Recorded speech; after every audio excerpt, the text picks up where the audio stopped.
হাসিনা খারাপ কিন্তু হাসিনার নীতি ভালো, আমরা বলতে বাধ্য হয়েছি।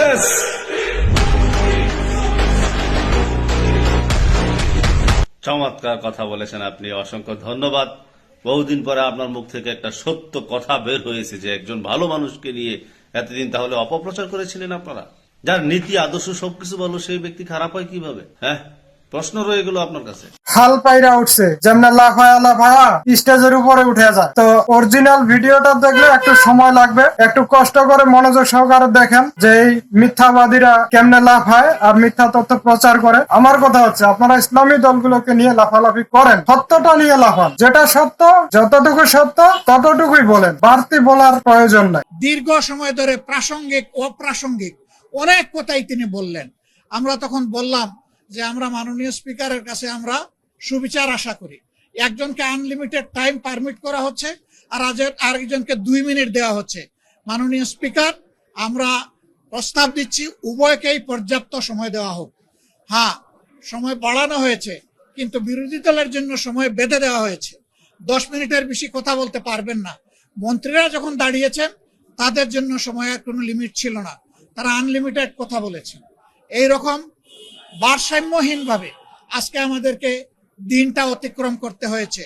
আমরা জনস্বার্থে আমরা সুস্পষ্টভাবে আমাদের আপত্তি জানিয়েছি যে আমরা বিচার বিভাগকে স্বাধীন হিসাবে দেখতে চাই। আর সেই বিচার বিভাগের স্বাধীনতার জন্য বিচারক নিয়োগ এবং স্বাধীন সচিবালয় বিচার বিভাগের কায়েম অতি জরুরি, যা ইতিমধ্যে একটি রায়ের মাধ্যমেও গতকাল এটা জনগণের সামনে এসেছে।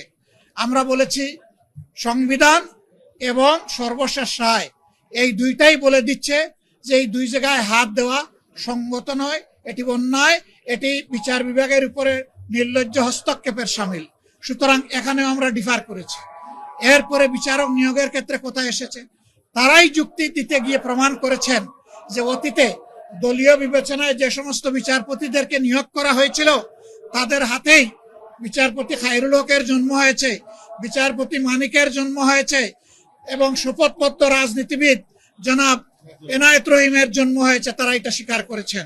আমরা সেই জায়গাটাই ফোকাস করেছিলাম যে বিচার বিভাগের নিয়োগ যদি নির্বাহী বিভাগের কর্তৃত্বের ভিতরে থাকে তাহলে বিচার বিভাগে এই ধরনের দুর্ঘটনা ঘটতেই থাকবে এবং জনগণ ন্যায় বিচার থেকে বঞ্চিত হবেন। কাজেই আমরা চাই না যে এখানে নির্বাহী বিভাগের কোনো কর্তৃত্ব থাকুক। ইন্টারিম গভর্নমেন্ট যে অধ্যাদেশ জারি করেছিল সেখানে কার্যত নির্বাহী বিভাগের কোনো প্রভাব ছিল না।